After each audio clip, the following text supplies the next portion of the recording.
லிங்கா படத்தை வாங்கிய விநியோகஸ்தர்களுக்கு பல கோடி ரூபாய் நஷ்டம் ஏற்பட்டதாக சமீபத்தில் பரபரப்பு ஏற்பட்டது. குறிப்பாக திருச்சியை சேர்ந்த விநியோகஸ்தரான சிங்காரவேலன் என்பவர் ரஜினிக்கு எதிராக உண்ணாவிரதம் இருக்க முடிவு செய்தார்.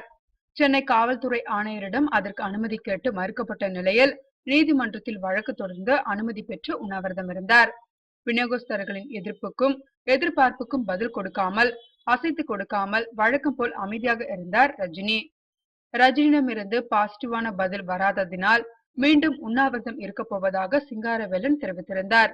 மீண்டும் உண்ணாவிரதம் இருப்பதன் மூலம் மீண்டும் ரஜினியை அசிங்கப்படுத்த திட்டமிட்டு அதற்கான முயற்சியில் சிங்காரவேலன் இறங்கிவிட்டது தெரிந்ததும் டென்ஷன் ஆனார் ரஜினி. லிங்கா படத்திற்காக ஏற்பட்ட நஷ்டத்தை கணக்கிட்டு சம்பந்தப்பட்ட விநியோகஸ்தர்களுக்கு வழங்க முடிவு எடுத்திருக்கிறார் ரஜினிகாந்த். இதற்காக கோவை ஏரியாவின் விநியோகஸ்தரான திருப்பூர் சுப்பிரமணியத்தை பொறுப்பாளராக நியமித்திருக்கிறார் ரஜினிகாந்த்.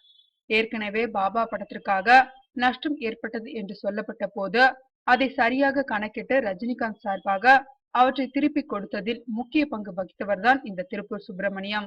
லிங்கா படத்திற்காக கொடுக்கப்பட்ட அட்வான்ஸ் தொகை, மினிமம் கேரண்டி அடிப்படையில் ஏற்பட்ட நஷ்ட தொகை ஆகியவற்றை தமிழ்நாடு முழுவதும் கணக்கிடும் பணியை திருப்பூர் சுப்பிரமணியம் ஏற்கனவே ஆரம்பித்துவிட்டார்.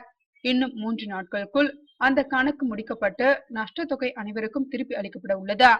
பாபா, குசேலன் ஆகிய படங்களை தொடர்ந்து லிங்கா படத்திற்காகவும் ரஜினிகாந்த் நஷ்ட தொகையை திருப்பி தரும் முடிவை செயல்படுத்துகிறார்.